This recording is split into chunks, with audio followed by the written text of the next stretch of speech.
कहते हैं कि शिक्षा जितनी ग्रहण की जाए उतना कम है और ये वो सागर है जो कभी भरता नहीं। तो वही बात की जाए, इस क्षेत्र से संबंधित एक व्यक्तित्व हमारे साथ आज जुड़े हैं। मैं स्वागत करना चाहूंगी मनीष कुमार अग्रवाल जी, या डॉक्टर मनीष कुमार अग्रवाल कहना कुछ गलत नहीं होगा। तो सर, स्वागत है आपका सुरागी लाल न्यूज़ चैनल में। जी मैम, सबसे पहले आपको नववर्ष की हार्दिक शुभकामनाएं। और आपने इतनी ठंड में यहाँ पर आने का जो कष्ट किया है उसके लिए मैं बहुत आभार आपका व्यक्त करता हूँ, धन्यवाद ज्ञापित करता हूँ।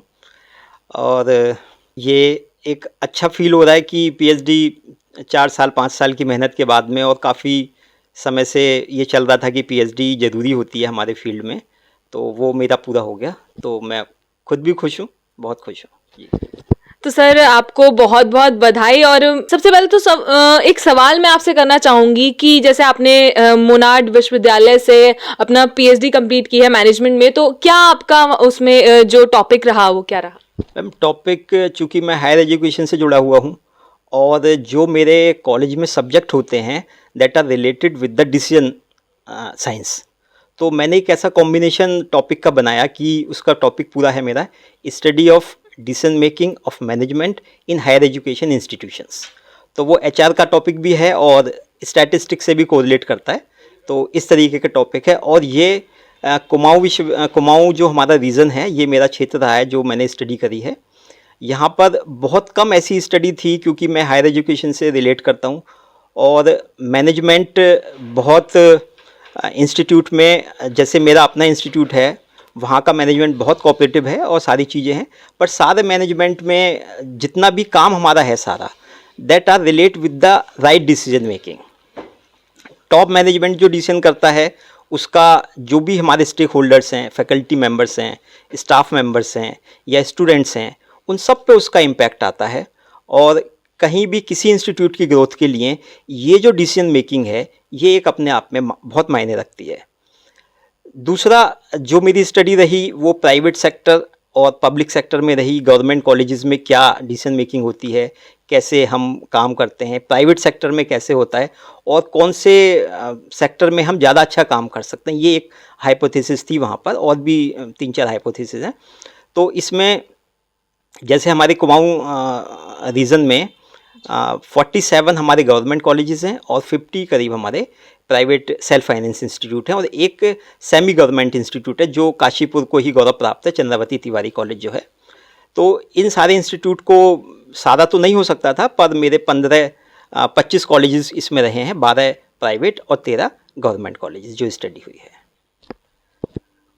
तो सर, आपने जो पूरा अपना तैयारी की, जिस तरह से आपका टॉपिक रहा, तो उसको लेकर एक सवाल ये उठता है कि जैसे कि आप खुद सत्येंद्र चंद गुड़िया institute of management and law college में डीन है पीजी डिपार्टमेंट के, तो उसको लेकर आप अपने कॉलेज में किस तरह से अपने इस चीज़ को, कॉन्सेप्ट को इम्प्लीमेंट करने वाले हैं? क्या आगे की प्लानिंग रहेगी आपकी? मैम, कोई भी जो रिसर्च कोई भी व्यक्ति करता है तो वो पहली बात तो ये कि वो कभी भी अपने लिए नहीं करता। दूसरी बात ये कि ना वो अपने संस्थान या अपने ऑर्गेनाइजेशन के लिए करता, वो एक जनरल हमारी रिसर्च है। और जहाँ तक हमारे यहाँ डिसीजन मेकिंग की बात है, हमारे यहाँ टॉप लेवल पे बड़े समझदारी के साथ डिसीजन होते हैं, बड़े इफ़ेक्टिव डिसीजन होते हैं, और हम लोग उसको आगे फिर जो हमें भी डिसीजन लेने हैं वो वहाँ से प्रेरणा मिलती है कि हमें भी किस डायरेक्शन में वो डिसीजन को इम्प्लीमेंट करना है।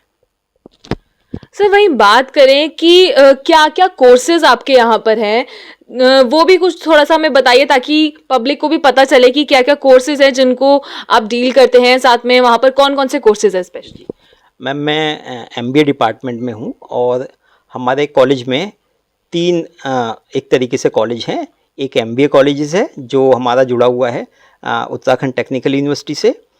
3 कोर्सेज हमारे यूजी डिपार्टमेंट में चलते हैं, बीकॉम ऑनर्स, बीबीए, बीसीए। और एक कॉलेज हमारा सत्येंद्र चंद गुड़िया लॉ कॉलेज है जो कॉलेज का ही एक पार्ट है। उसमें हमारा बीबीए एलएलबी इंटीग्रेटेड 5 इयर्स का कोर्स है और एक एलएलबी कोर्स हमारा चलता है। एक बात और मैं आपको एक फैक्ट बताना चाहता हूँ, सत्येंद्र चंद गुड़िया institute of management and technology and law college में एमबीए हमारा ऐसा कोर्स है जो क्षेत्र का पहला कोर्स है। इससे पहले यहाँ पर कोई एमबीए का कोर्स इस क्षेत्र में नहीं था। दूसरा फैक्ट ये है कि एलएलबी का कोर्स भी हम ही पहली बार हमारे क्षेत्र में आया है, कि सबसे पहले सतीश चंद्र गुड़िया लॉ कॉलेज ने LLB शुरू किया, ये भी एक फैक्ट है। तीसरा फैक्ट, क्षेत्र में कोई भी इंटीग्रेटेड कोर्स अभी तक नहीं था, शायद मैं समझता हूँ अभी भी नहीं है।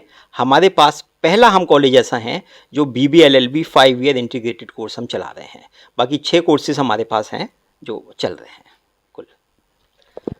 वही सर, बात करें कि अब बच्चे जो हैं वो कहीं ना कहीं अपने बोर्ड्स के एग्जाम की तैयारी कर रहे हैं, फिर अपना एक करियर को लेकर बच्चों के मन में सवाल आता है कि किस तरह से वो अपने करियर को आगे बढ़ाएंगे या किस फील्ड में उनको ज़्यादा अच्छा एक्सपीरियंस मिलेगा या ज़्यादा अच्छा परफॉर्म कर सकते हैं। तो उनके लिए आप क्या कहना चाहेंगे कि किस तरह से उन्हें अपनी तैयारी करनी चाहिए कि वो अपने करियर को इम्प्रोवाइज कर पाएँ और लाइफ में सक्सेसफुल हो पाएँ? मैम, बोर्ड के सारे जो भी हमारे विद्यार्थी हैं जो 12th के एग्ज़ाम दे रहे हैं, 10th के एग्ज़ाम दे रहे हैं, उनको मैं आपके माध्यम से शुभकामनाएं प्रेषित करता हूं।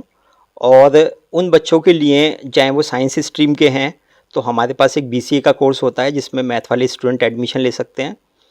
अगर वो कॉमर्स स्ट्रीम के बच्चे हैं तो BCom ऑनर्स है, BBA है, जहाँ पर वो आ सकते हैं। आर्ट स्टूडेंट्स हैं तो वो BBA LLB और BBA में आ सकते हैं। और इसके बाद जो ग्रेजुएशन के बाद हमारे LLB और MBA में एडमिशन ले सकते हैं। PhD बिल्कुल एक अलग तरीके का एक डिग्री है, कोर्स है। जैसे आम कोर्स हमारे हैं कि 2 साल में हमें एग्ज़ाम देने हैं, क्लासरूम में 3 घंटे का हमें एग्ज़ाम देना है और उस एग्ज़ाम की हम तैयारी कर लें और फिर रिज़ल्ट आता है पास फेल का, कम नंबर का, ज़्यादा नंबर का। PhD का कोर्स बिल्कुल एक डिफरेंट कोर्स है, डिफरेंट डिग्री है, जहाँ पर बड़े पेशेंस के साथ में बहुत सारी बारीक चीज़ों को लेकर चलना पड़ता है और यूनिवर्सिटी के सिस्टम से, गाइड के सिस्टम से बहुत सारे और सारी बातें होती हैं, उनके हिसाब से हम PhD पूरी कर पाते हैं। और पेशेंस एक सबसे बड़ी, मैं समझता हूँ, जो PhD करता है उसको पेशेंस बड़ा होना चाहिए, क्योंकि बहुत सारी चीज़ें वो करता है फिर भी उसे उतना फल उसे नहीं मिलता जितना वो चाहता है कि मुझे मिल जाए, क्योंकि उसको जज करने का तरीका। और रिसर्च एक दूसरा कोर्स है जहाँ पर थिंकिंग क्रिएट होनी चाहिए, थिंकर्स बनने चाहिए लोग, वो रिसर्च हमारी है। बहुत बहुत शुक्रिया सर आपका हमारे साथ जुड़ने के लिए, और एक बार फिर से आपको बहुत बहुत बधाई हो। बहुत बहुत। और इसी तरह हम एक बात और मैं आपको कहना चाहता हूँ, मैं एक अपने कॉलेज के मैनेजमेंट का और उसमें हमारी अध्यक्षा श्रीमती विमला गुड़िया जी और एकेडमिक काउंसिल के सदस्य senior principal scientist doctor Neerja Atre, जिनका मार्गदर्शन और प्रेरणा शायद मेरे को रहा, प्रोत्साहन किया उन्होंने बहुत सारा। और वो चाहते थे कि मैं PhD करूं, तो कई बार होता था कहाँ से करना है, कैसे करना है, पर उनका प्रोत्साहन मुझे लगातार मिलता रहा है।